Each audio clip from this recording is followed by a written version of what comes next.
इस सप्ताह की भविष्यवाणी 25,710 दिन पहले भविष्यवक्ता संदेशवाहक ने की थी।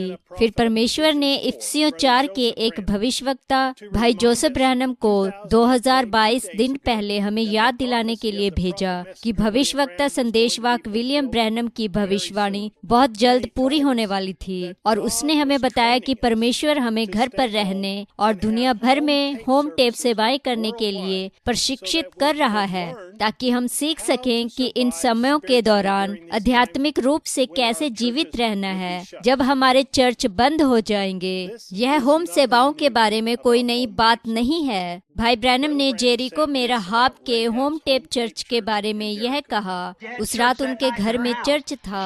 उसने संदेश प्राप्त करने के लिए अपने घर को चर्च के रूप में इस्तेमाल किया। हे परमेश्वर, हमें अपने दिल खोलने चाहिए और संदेश प्राप्त करना चाहिए कि यीशु आज रात जीवित है। वह यही हमारे बीच है। वह कल, आज और हमेशा एक जैसा है। अपना घर खोलो और संदेशवाहक पवित्र आत्मा को अंदर आने दो और उसकी उपस्थिति से तुम्हें पहचाने। वह टोकन जो तुम्हारे प्रत्येक ऊपर है। फिर तुम्हें इसके लिए किसी और के शब्द पर भरोसा करने की जरूरत नहीं है। वह खुद के लिए बोलने के लिए वहाँ है और वह वचन है। यह सही है। यह परमेश्वर का प्रतीक है अपने आप को पहचानने के लिए। उसने अपने घर का इस्तेमाल संदेशवाहकों के लिए किया। फिर उसने पूरे शहर को जो विश्वास करेगा उसी प्रतीक के तहत लाया। और आज चर्च को भी ऐसा ही करना चाहिए। जो विश्वास करेगा उसे प्रतीक के तहत लाना चाहिए। भाई ब्रैनम ने ये भी कहा, और प्रेरित घर घर जाकर लोगों के साथ रोटी तोड़ते थे और वहाँ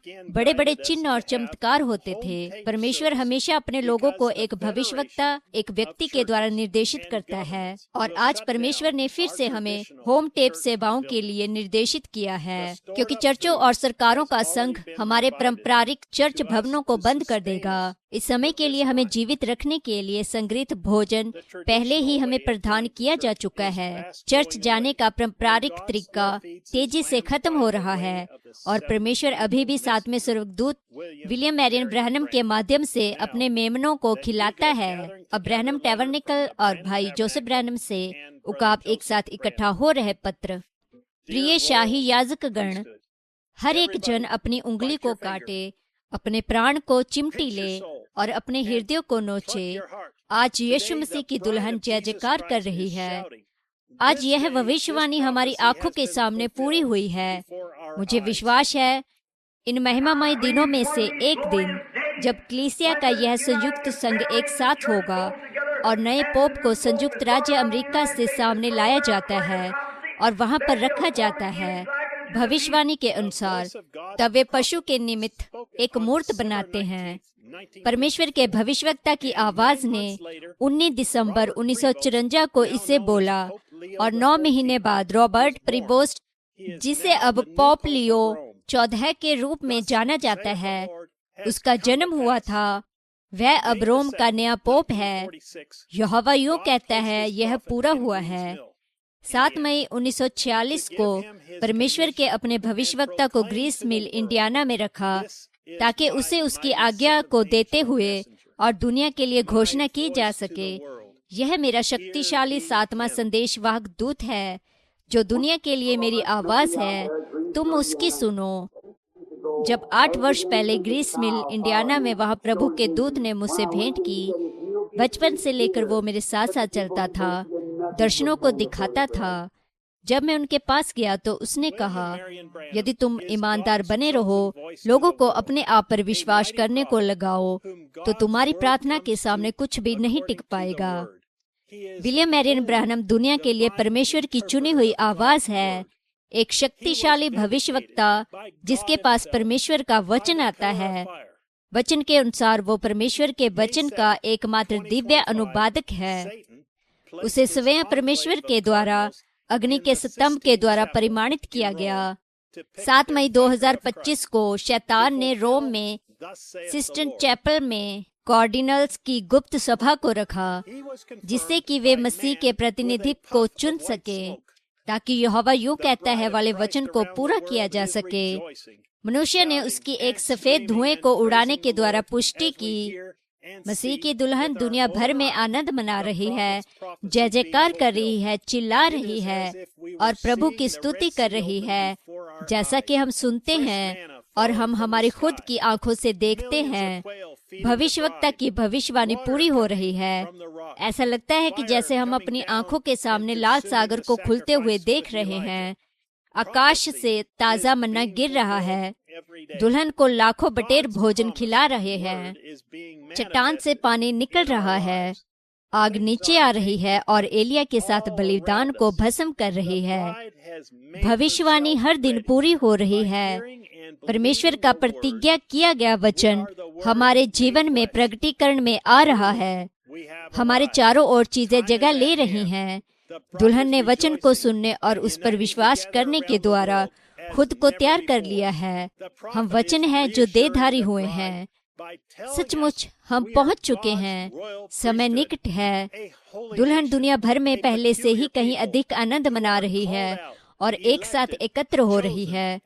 भविष्यवक्ता दुल्हन को यह बताकर आश्वस्त कर रहा है कि हम परमेश्वर के शाही याजक गण हैं, एक पवित्र राष्ट्र, एक विशिष्ट लोग हैं जिन्हें बुलाया गया है, चुना गया है, नियुक्त किया गया है और अलग रखा गया है।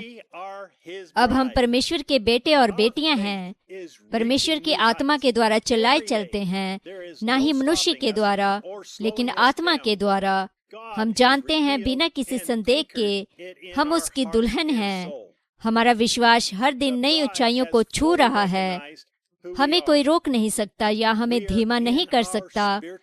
परमेश्वर ने इसे हमारे हृदय और प्राण में प्रकट किया है और लंगर किया है। दुल्हन ने पूरी तरह से पहचान लिया है कि हम कौन हैं। हम हमारे आत्मिक प्रतिज्ञा किए गए देश में हैं। हर एक चीज पर पूर्ण अधिकार रखते हैं। हमारे पास स्वर्गीय शांति, स्वर्गीय आशीषें, स्वर्गीय आत्मा है। हर एक चीज हमारी है। हम तो बस उसके लिए तैयारी कर रहे हैं जो उसने हमारे लिए रखा है। प्रभु की तुरी बज उठेगी और मसीह में मरे हुए पहले जी उठेंगे। यह स्वर्गीय देह नीचे आएगी और धरती पर की महिमावंत देह धारण करेंगे और पल भर में, पलक झपकते ही बदल जाएंगे। हम उनके साथ हवा में प्रभु से मिलने के लिए उठा लिए जाएंगे। क्या ही दिन है, क्या ही समय है। मेरे पास मानवीय शब्दों में इसे बताने का कोई तरीका नहीं हो सकता जो हम सब हमारे प्राणों में महसूस कर रहे हैं। हमारे हृदय तेजी से धड़क रहे हैं। हम इसे होने को नहीं लगा रहे हैं। पवित्र आत्मा हमारे अंदर एक उमड़ने वाले कुएं की तरह उत्साह से उमड़ रहा है। दुल्हन आदम के दिनों से लेकर इस क्षण का इंतजार कर रही थी और हम अब यहाँ पर हैं। हम आपका स्वागत करते हैं। हम आपको आमंत्रित करते हैं। हम आपसे विनती करते हैं, दुनिया के अब तक के सबसे अद्भुत समय के लिए हमारे साथ जुड़ें। जब हम इस रविवार को दोपहर 12 बजे जेफरसनविले समय अनुसार परमेश्वर की आवाज को, अपने वचन को प्रकट करते हुए सुनेंगे। जब हम सुनते हैं 60:05:18 लेपालकपन भाग 2 भाई जोसेफ ब्रैनम। संदेश से पहले पढ़ने के लिए वचन उत्पत्ति अध्याय 1 आयत 26, इफिसियों का पहला अध्याय, रोमियो अध्याय 8 आयत 19, गलतियों अध्याय 1 आयत 6 से 9, इब्रानियों का छठा अध्याय, यूहन्ना अध्याय 1 आयत 17। अगली बार तक परमेश्वर आपको आशीष दे और शालोम।